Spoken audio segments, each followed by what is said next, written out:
Welcome to our online training video for how to be vice president. Before you watch this video, there's a few other videos that would be useful, including our role of the executive board video, which all officers should watch, and then our SMART goals video to help make sure you understand how to set stellar goals for your club or organization. Now, as a result of watching this workshop, here's what we're hoping you'll get out of it. You should be able to clearly articulate the role of the vice president, or one of multiple vice presidents, and the responsibilities of being a vice president. You'll be able to reference all sorts of policies pertaining to student organizations, including UCR policies, student life policies, and even state, federal, and local policies. You'll also have a chance to reflect on the structure of your organization and how officers should be working with each other. Lastly, we're going to equip you with how to work with your officers, members, and even advisor so that you can help navigate any problems that might come up. We're going to start very basic, with benefits that can apply to your student organization. You, as vice president, should know how to tap into these resources. Firstly, you have your dedicated student life advisor. This is your main point of contact when you need help. We can help with little things such as reminders about dates or referring you to the right resources, but we can also help you with more difficult situations, including rewriting your constitution, impeaching officers, rebuilding or rebranding your organization, and other large projects. You can also work with your advisor to request workshops that either your exec board or your entire organization could benefit from, such as the True Colors Leadership Assessment or a workshop on how to table and recruit new members. Just let us know, and we can figure out a way to make this happen. Every group by default also gets a profile on Highlander Link, so you can market and recruit students that way. You also have access to banner paper and markers here in Student Life to help create materials for tabling.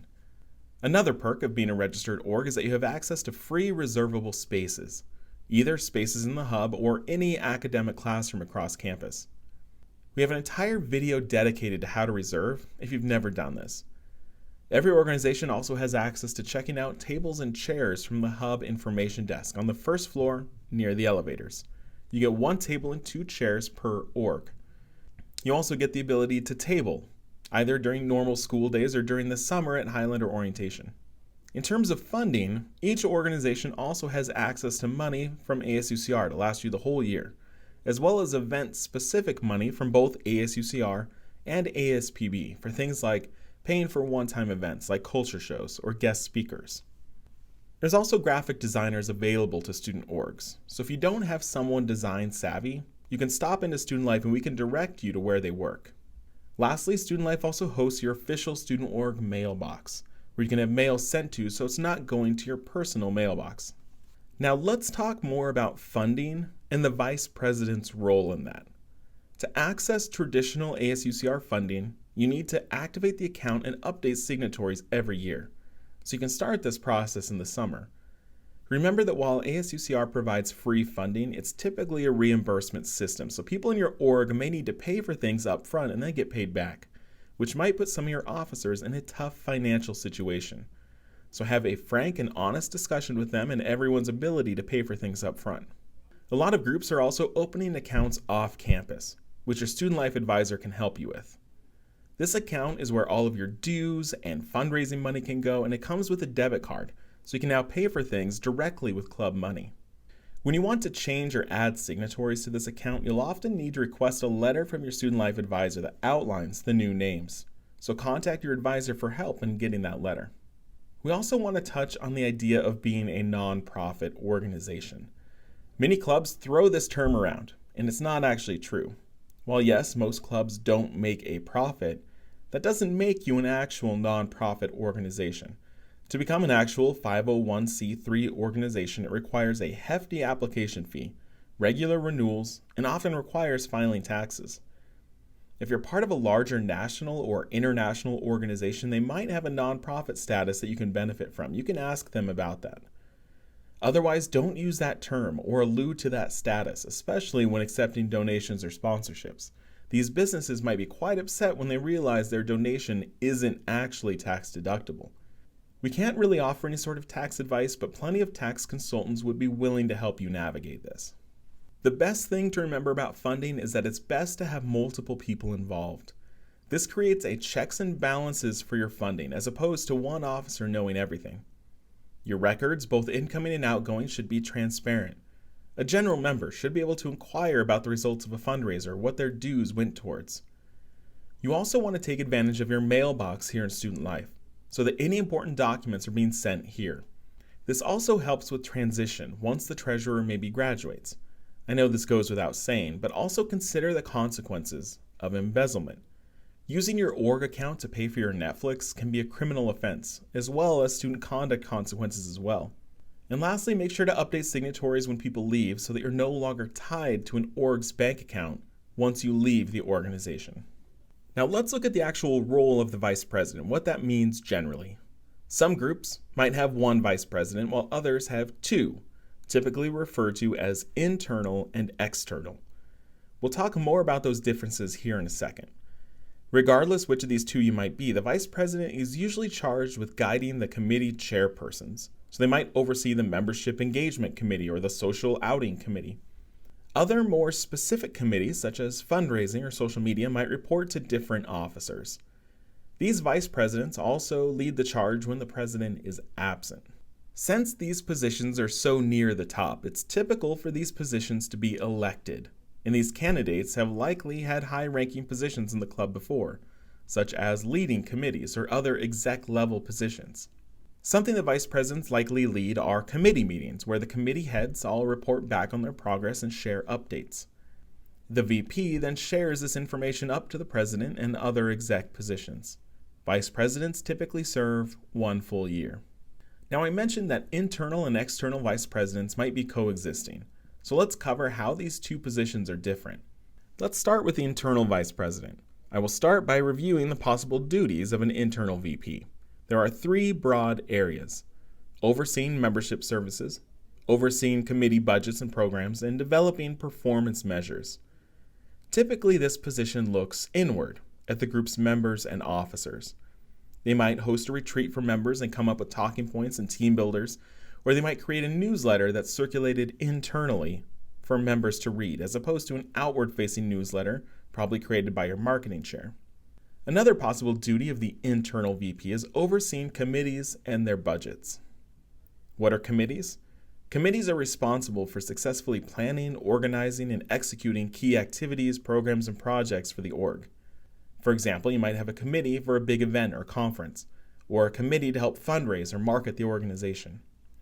The internal VP can oversee some of these committees, especially things like social events or other committees that pertain to membership or internal workings. They would facilitate these meetings with these committee chairs. They would help assign or determine committee chairs, work on expenses for each committee, and then coordinate with the treasurer to make sure these expenses all line up. Lastly, the internal VP might also help make sure the group is high functioning from the inside. So they might develop performance measures. What does success mean? What happens if something fails? They'll actively engage with members and event attendees and make sure that everything the group does is tied back to the mission and vision of the group. The internal VP works tirelessly to make sure the inner workings are smooth and everyone is effective and efficient. Now let's look at the external vice president. Whereas the internal looks inward, this position focuses on how the group exists on the campus and how it connects with others. The external VP also has 3 broad responsibilities: strategic communications, overseeing committee budgets and programs, and developing performance measures. So the first broad responsibility of an external VP might be to focus on strategic communications, connecting to campus partners, such as other orgs, departments, such as Student Life, or academic departments that might connect to your club. The external VP might bring back information and resources from campus-wide that might benefit the club. Like the internal, the external VP also might have committees to oversee, likely those focusing on marketing to the general public or maybe securing business sponsorships, things outside of the organization. And likewise, they'll also come up with what it means to succeed and fail, though again, pertaining to their specific areas. For these 2 positions together, they'll need to work with the president to figure out how these duties are split and where some areas fall. Now, what if your organization only has one vice president? This is common, especially for new and smaller organizations. Well, you'll have to navigate combining the 2 jobs that we just talked about.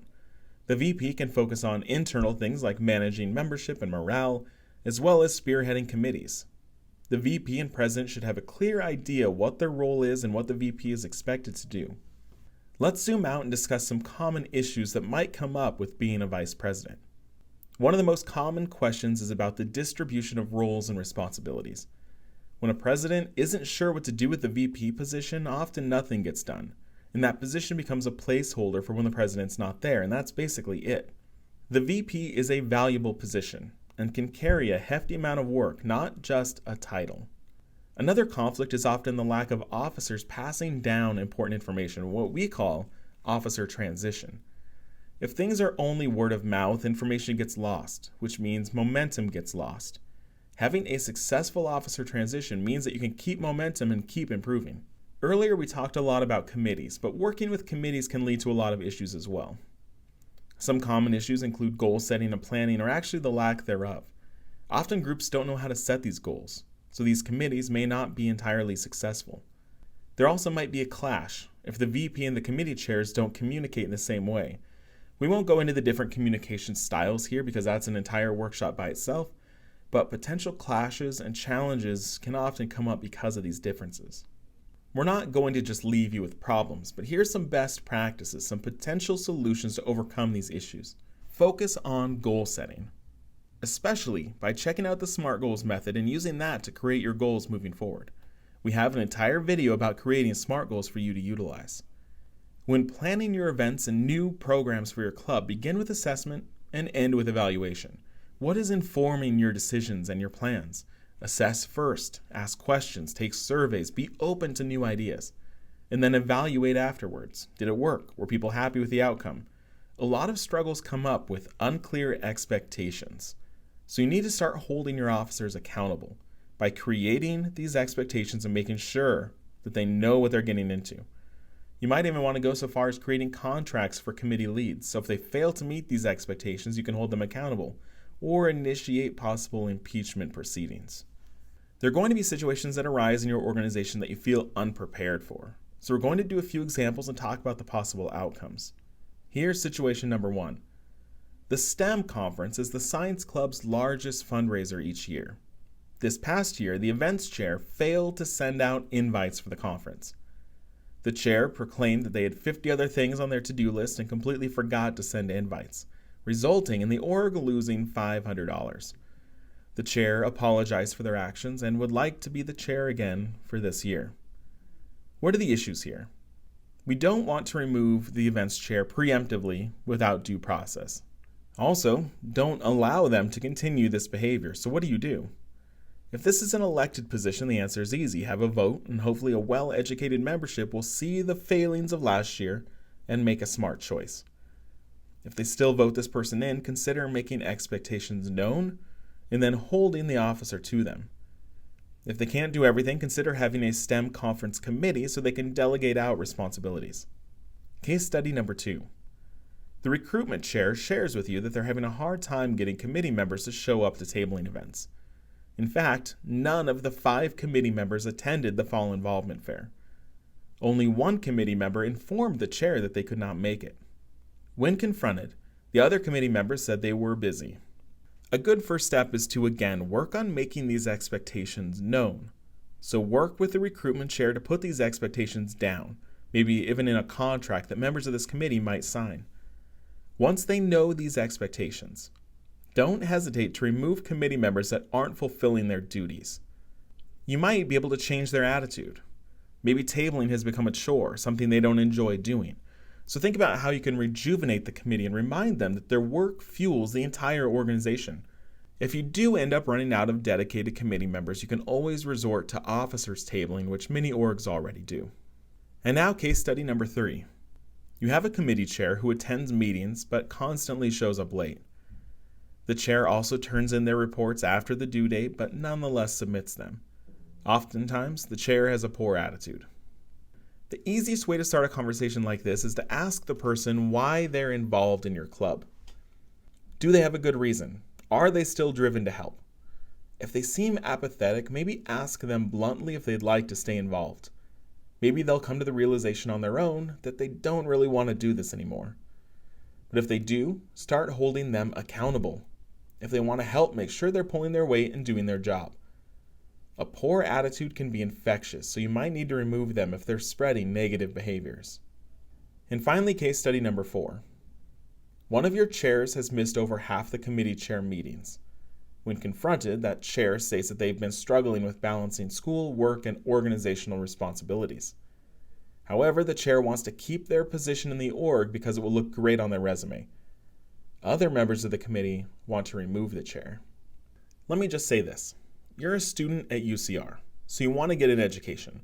So if someone is struggling to balance all their responsibilities, being a committee chair for a club is likely one of the first things to not make the cut. Hopefully, having a discussion with them about that can mean that they might step down voluntarily. Their resume will be fine either way. If they stick to their way and don't give up the position, we go back to the same tried and true method, accountability. If you haven't picked up on it yet, this is a skill that you as VP might need to brush up on. Aside from the president, it also falls on the vice president or presidents to hold the other officers and committee chairs accountable to doing their jobs. That basically wraps up our presentation. Being vice president or one of the vice presidents can be a confusing role to play, but hopefully this gave you some ideas for how to spend your time and energy and what sort of impact you can have. Don't hesitate to contact us with questions, and hopefully you found this helpful. Thanks for watching.